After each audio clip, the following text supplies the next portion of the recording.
પુરુષ સમાજ અમારા જેવી સ્ત્રીઓનો ગેરલાભ ન ઉઠાવે ને એટલા માટે આખા દેશની વિધવાઓએ આવા કરાટેના ક્લાસીસ કરવા ખૂબ જ જરૂરી છે. હું એક સરળ ઉપાય દેખાડું. હા, શું?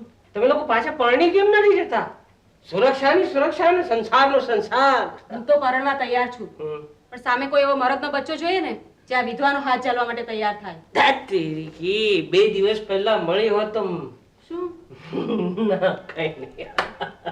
છે કોઈ વિચારમાં છે? મારે એવો ધણી નથી જોઈતો જે મારા ધનનો ભૂખ્યો હોય. ધન? તારી પાસે કેટલું ધન છે? મારા ખાતામાં 1 લાખ રૂપિયા છે. અચ્છા, બસ 1 લાખ? ઓહો, કરોડપતિ પોકેટ આવ બેટા આવ. લાલ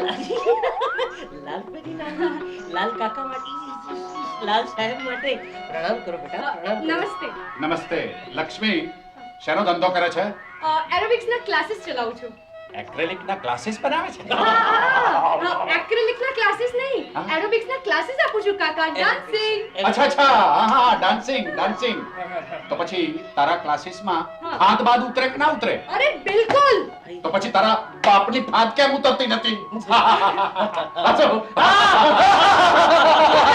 કરોડપતિ પોકેટ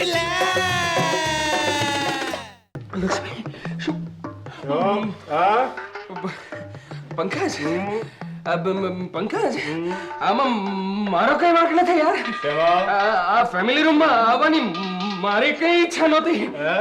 હું એને નાનો જ કરતો રહ્યો અને એ હા કરતી રહી અને એકંદરે મને ઘસડી અહીંયા લઈ આવી બીજી વાર.